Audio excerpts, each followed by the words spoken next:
السلام علیکم۔ محمد سلطان Arshad talking chapters کے ساتھ حاضر ہے۔ کسی شاعر نے کہا ہے، جو موت سے نہ ڈرتا تھا بچوں سے ڈر گیا، ایک رات خالی ہاتھ جب مزدور گھر گیا۔ جی، آج ہم مزدور ڈے پہ بات کریں گے۔ ہر سال کی طرح 1 مئی کو لیبر ڈے دنیا بھر میں منایا جاتا ہے۔ کم و بیش دنیا کے 80 ممالک 1 مئی کو مزدوروں کے حقوق کے اوپر بات چیت کرتے ہیں۔ چند ایک بڑے ملک جن میں یونائٹڈ اسٹیٹس اور کینیڈا شامل ہیں، یہ مزدور ڈے سپتمبر میں مناتے ہیں۔ اس ویڈیو میں ہم مزدور ڈے کی تاریخ کو دیکھیں گے اور ساتھ ہی ساتھ بحیثیت مسلمان ہم اسلامی تعلیمات کو بھی اس میں جاننے کی کوشش کریں گے، اور ساتھ ساتھ دیکھیں گے کہ ملک پاکستان میں مزدوروں کے کیا حالات ہیں، مزدور کس قسم پرسی سے گزر رہا ہے۔ اگر ہم تاریخ کو دیکھیں تو 17ویں اور 18ویں صدی میں صنعتی انقلاب آتے ہیں، اور یہ جو صنعتی انقلاب ہے یہ آج 21ویں صدی کی جدت، آج 21ویں صدی کی جو پروگریس ہے اس کی بنیاد بنتا ہے۔ لیکن اس کی بنیادوں میں پسینہ کس کا ہے، اس کی بنیادوں میں خون کس کا ہے؟ سرمایہ دار پیسہ لگاتے ہیں، نو ڈاؤٹ، اس میں کوئی شک نہیں ہے، لیکن بنیادوں میں جو خون ہے، جو پسینہ ہے، وہ مزدور کا ہے۔ جی، مزدور کا۔ یہ وہ مزدور ہیں جن کا نشان، جن کا جھنڈا سفید تھا، وائٹ فلیگ، جو کہ علامت تھا سرنڈر کی، جو کہ علامت تھا امن کی۔ پھر کس طرح یہ سفید جھنڈا سرخ ہوا؟ سب سے پہلے ہم اس کی تاریخ کو دیکھنے کی کوشش کریں گے۔ یہ بات ہے 1870 کی، 19ویں صدی۔ 1870 شکاگو، جو کہ امریکن سٹیٹ ہے، وہ ایک انڈسٹریل سٹیٹ کے طور پر ابھر کے سامنے آ رہی ہے۔ نئی انڈسٹری لگ رہی ہے، مزدوروں کو بھرتی کیا جا رہا ہے، اور وہاں پر تقریباً ہر ethnic group as a labour کام کر رہی تھی۔ وہاں پہ فرینچ تھے، وہاں پہ جرمنز تھے، وہاں پہ آئرش تھے، یعنی اور تقریباً ہر مذہب اور رنگ سے تعلق رکھنے والے لوگ شکاگو میں بحیثیت مزدور کام کر رہے تھے۔ لیکن ان کے حالات کیا تھے؟ وہاں 1870 سے لے کر 1886 تک مزدور مجبور تھے 10 سے 16 گھنٹے کام کرنے پر، اور اس کے عوض جو انہیں اجرت ملتی تھی، جو انہیں مزدوری ملتی تھی، اس سے ان کے گھر کا چولہا اچھے سے نہیں جلتا تھا۔ مزدور مر جاتا، اس کو کوئی اس کے اگینسٹ جو ہے اس کی فیملی کو کمپنسیشن نہیں ملتی۔ مزدوروں کو ڈرایا جاتا، دھمکایا جاتا، باقاعدہ ایجنسیز کام کرتی تھیں، گنڈے پال رکھے تھے، بدماش پال رکھے تھے، پولیس خرید رکھی تھی، پریس، میڈیا، ہر چیز سرمایہ داروں نے خرید رکھی تھی۔ یعنی کہ کسی مزدور کو اپنے حق کے لیے بات کرنے کی اجازت نہیں تھی۔ اگر کوئی مزدور اپنے حق میں بات کرتا، 2، 4، 6 مزدوروں کو اپنے ساتھ ملانے کی کوشش کرتا، تو اسے بلیک لسٹ کر دیا جاتا، اسے پورے شکاگو میں کہیں نوکری نہ ملتی۔ یہ صرف شکاگو ہی نہیں، اس وقت دنیا کے جتنے بھی انڈسٹریل سٹیٹس تھے، ہر جگہ یہی حالات تھے۔ لیکن یہ جو تبدیلی تھی، یہ جو چینج تھا، یہ جو مزدوروں کے حق میں آواز اٹھانے کا جو رجحان تھا، یہ شکاگو میں پیدا ہوا۔ شکاگو 1884 ایک جو ہے وہ ایجنسی بنی، ایک یونین بنی نائٹس آف لیبر کے نام پہ، اور انہوں نے مطالبہ کیا 3/8 کا، یعنی 24 گھنٹے کو 8 گھنٹے کی 3 سلاٹس میں ڈیوائیڈ کیا جائے مزدور کے لیے، جس میں 8 گھنٹے مزدور پوری جاں فشانی کے ساتھ کام کرے، 8 گھنٹے وہ آرام کرے، اپنی فیملی کے ساتھ، اپنے فرینڈز کے ساتھ، اپنے ساتھ وہ وقت گزارے، اور باقی کے جو 8 گھنٹے ہیں وہ سوئے۔ یعنی 8 گھنٹے کام، 8 گھنٹے آرام، اور 8 گھنٹے سونا۔ جب یہ یونین بنی تو اس وقت اس کے پاس 70,000 رجسٹرڈ ممبر تھے۔ اگلے 2 سالوں میں اس کی تعداد کم و بیش 70 لاکھ کے قریب پہنچ گئی دنیا بھر میں۔ ساتھ ہی ساتھ اس وقت ایک اخبار کام کر رہا تھا، ورکرز ٹائمز۔ اس نے بھی بہت آواز اٹھائی، اس نے بھی مزدوروں کے حقوق کے لیے بہت لکھا۔ پھر ہم پہنچتے ہیں 1886 تک. 1886 تک پہنچتے پہنچتے federation of organised trade and labour union جو ہے وہ بن گئی، اور انہوں نے 1 مئی 1886 کو مزدوروں کو اکٹھا کیا. اب 1 مئی 1886 شکاگو ہائی مارکیٹ ایک جگہ ہے، وہاں پہ تمام مزدور اکٹھے ہوئے. ان کے پاس اپنے سفید پرچم تھے، جیسا کہ میں نے پہلے بتایا کہ white flag that is the symbol of peace. پرامن احتجاج ہو رہا تھا، پرامن ریلیاں نکل رہی تھیں.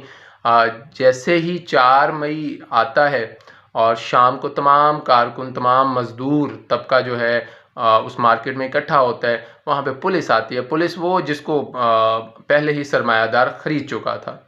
پولیس جو ہے اس ہجوم کو منتشر کرنے کی کوشش کرتی ہے، اس پروٹیسٹ کو ختم کرنے کی کوشش کرتی ہے. اسی دوران ایک دستی بم، خود ساختہ دستی بم جو ہے وہ پولیس کی طرف پھینکا جاتا ہے، اور پولیس کا ایک جو سپاہی ہے اس کی ڈیتھ ہو جاتی ہے، ساتھ کچھ پولیس والے زخمی ہوتے ہیں.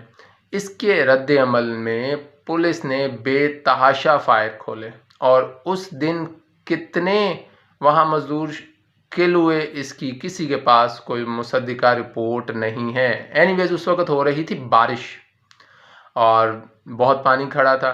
ادھر سے مزدور جو ہیں وہ قتل ہو رہے ہیں اور مر کے گر رہے ہیں، خون بہہ رہا ہے. یہاں تک کہ جو مزدور پانی میں گرتا، بارش کے پانی میں گرتا، گولی لگنے کے بعد اس کے جو لباس ہے وہ جس کلر کا بھی ہوتا ہے وہ لال رنگ میں بدل جاتا. اس لال رنگ کے لباس کو انہی مزدوروں میں سے ایک مزدور نے بلند کیا، اور وہ سفید جھنڈا جو ہے وہ الٹیمیٹلی سرخ جھنڈے میں بدل گیا، اور مزدوروں کا جو نشان ہے وہ سرخ جھنڈا بنا.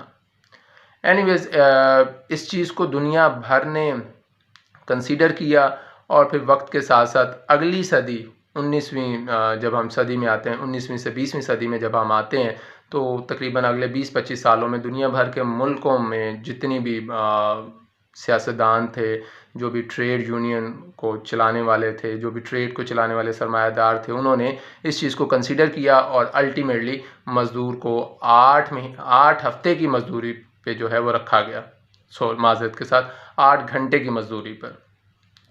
تو یوں یہ چھوٹی سی تاریخ ہے جس کے پیچھے بہت سے مزدوروں نے اپنا خون بہایا، اور اس میں آپ کو بتایا گیا کہ کس طرح سفید پرچم لال ہوا، اور آج ہم جو ہے وہ مزدور کا دن منانے جا رہے ہیں، اور ساری دنیا میں جو ہے 1 مئی کو مزدور ڈے منایا جاتا ہے. لیکن یہ دیکھنا ہوگا کہ کیا واقعتاً مزدور ڈے مزدور مناتا ہے، یا یہ دن بھی سرمایہ دار طبقہ ہی منا رہا ہے، یا یہ دن بھی متوسط طبقہ ہی منا رہا ہے.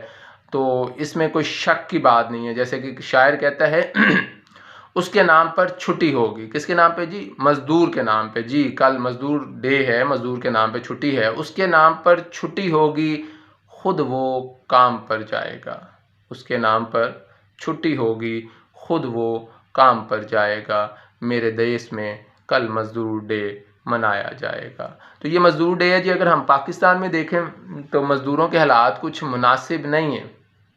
مزدوروں کے لیے کسی قسم کی سیکیورٹی نہیں ہے، نہ ان کی لائف سیکیورٹی ہے، نہ ان کے بچوں کے لیے ہمیں ایجوکیشن پالیسیز میں کوئی سیکیورٹی نظر آتی ہے، نہ ہی ہیلتھ کے حوالے سے ان کی کوئی سیکیورٹی نظر آتی ہے. پرائیویٹ سیکٹر کے تو حالات بہت ہی برے ہیں. جب دل کرتا ہے پرائیویٹ سیکٹر میں جو مالکان ہوتے ہیں وہ مزدور کو، یا وہاں جو کام کرنے والا طبقہ ہے اس کو جب دل کرتا ہے وہ بغیر کسی نوٹس کے نکال کے باہر پھینک دیتے ہیں، اور یہ بھی سوچے سمجھے بغیر کہ وہ مزدور آج گھر جائے گا تو پھر کس طرح سے وہ گھر جائے گا، کس دل کے ساتھ وہ گھر جائے گا. نو ڈاؤٹ کہیں مزدوروں اور کہیں جو کام کرنے والا طبقہ ہے اس کی طرف سے بھی غلطی ہو سکتی ہے، لیکن دیکھا یہ گیا ہے کہ دنیا بھر میں مزدور طبقہ آج تک پس رہا ہے.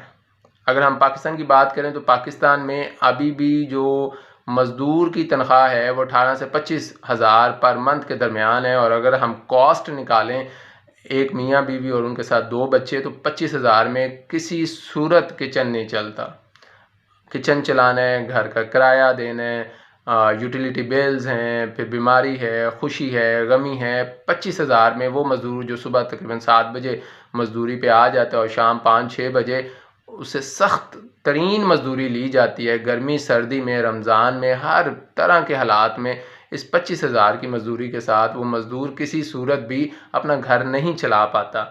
تو ابھی بھی بہت زیادہ مسائل ہیں پاکستان میں اگر ہم مزدور طبقے کی جانب دیکھیں۔ اب کچھ بات ہو گئی یورپ کی اور یہ مزدور انقلاب کی، پھر ساتھ ہی ساتھ ہم نے کچھ پاکستان کے معاملات بھی دیکھیں۔ اب اگر ہم دیکھیں تو دنیا بھر میں جو آج کے زمانے میں جہاں پہ بھی کوئی چارٹر کریٹ ہوتا ہے، جہاں پہ بھی کوئی میثاق بنتا ہے، جہاں پہ بھی کہیں حقوق کی بات ہوتی ہے، تو الٹیمیٹلی اس کی جو جڑیں ہیں وہ جا کے ہمیں مدینہ میں ہی نظر آتی ہیں، شہر مدینہ میں، وہ ہمیں اسلامی فلاحی ریاست میں ہی نظر آتی ہیں، اور اس کی بنیاد ڈالنے والے حضرت محمد مصطفیٰ صلی اللہ علیہ وآلہ وسلم ہے۔ تو ہمیں ان کی تعلیمات کی طرف ابھی بھی بڑی شدت سے دیکھنے کی ضرورت ہے۔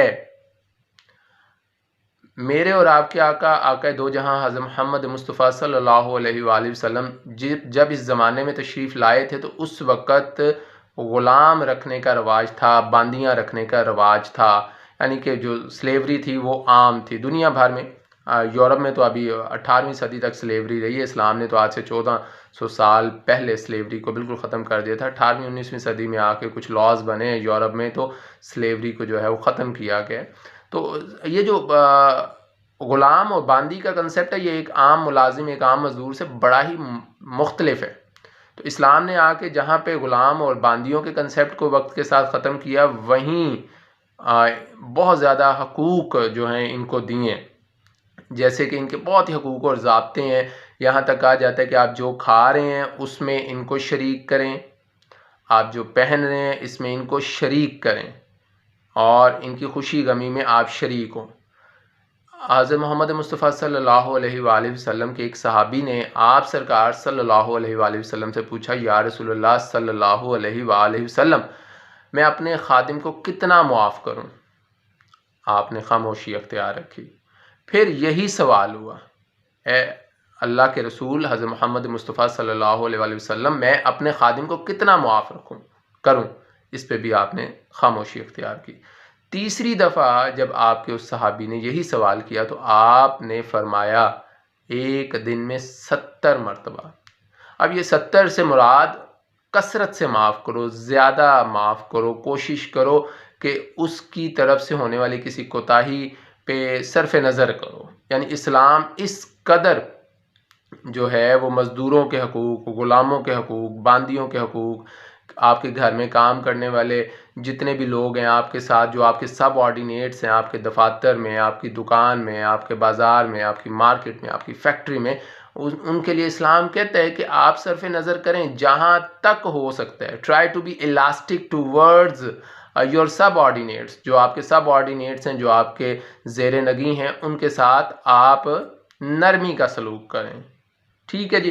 اس کے علاوہ اگر ہم دیکھیں تو قرآن کیا کہتا ہے؟ قرآن میں کہا گیا ہے کہ برباد ہو گئے وہ لوگ جو کمی کرنے والے ہیں۔ اب یہ جو خاص متن ہے قرآن کا، یہاں قرآن کس کے ساتھ ایڈریس کر رہا ہے؟ یہاں قرآن جو ہے سرمایہ دار کے ساتھ ایڈریس نہیں کر رہا، یہاں قرآن مالک کو ایڈریس نہیں کر رہا۔ اگر ہم دیکھیں تو یہاں پہ جو ڈائریکٹ ایڈریس ہے وہ کام کرنے والے کے ساتھ ہے۔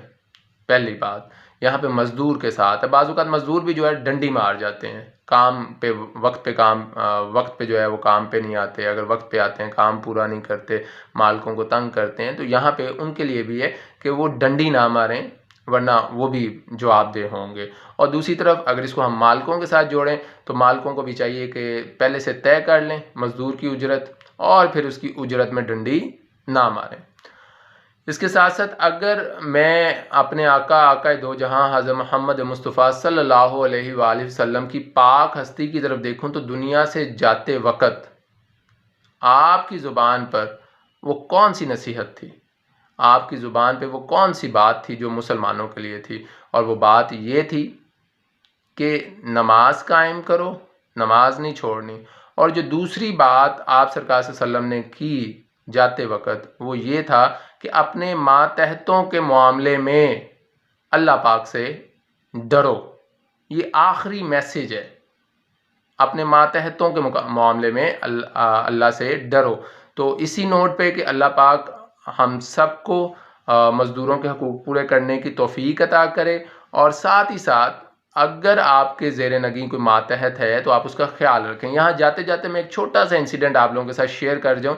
چند دن پہلے کی بات ہے، میں سو کے اٹھا تھا تو میری وائف نے مجھے کہا کہ جی وہ اوپر فریج سے جو ہے نا کوئی شے لا دیں، تو میں نے کہا وہ آنٹی آئی ہیں جو کام کرنے والی، آپ انہیں کہہ دو وہ چیز لا دیں۔ تو میری وائف نے اس وقت بڑے ہی تحمل کے ساتھ مجھے دوبارہ کہا کہ آپ لا دیں۔ مجھے غصہ تو بہت آیا، لیکن میں نے ان کی موجودگی دیکھتے ہوئے میں اوپر چلا گیا، میں لے آیا۔ میرا تھوڑا سا موڈ بھی ڈسٹرب ہو گیا۔ ان کے جانے کے بعد میری وائف نے مجھ سے کہا کہ آپ نے وہ جو بات کی تھی اس کی وجہ تھی کوئی۔ میں نے کہا کیا وجہ ہو سکتی ہے؟ مجھے تنگ کرنا ہے آپ نے جب بھی کرنا ہے۔ تو انہوں نے کہا ایسی بات نہیں ہے۔ انہوں نے کہا وہ کام کرنے والی ہیں، ان کے گھر میں ہو سکتا ہے ایسے فریج موجود نہ ہوں جن میں وافر مقدار میں جو ہے اللہ کا دیا ہوا رزق موجود ہے۔ تو ایسا نہ ہو کہ وہ فریج کھولے، وہ میرے کہنے پہ فریج کھول کے اس میں سے چیز تو لے آئے گی، لیکن جب وہاں پہ وہ کثرت دیکھے گی رزق کی تو ہو سکتا ہے اس کا دل خراب ہو۔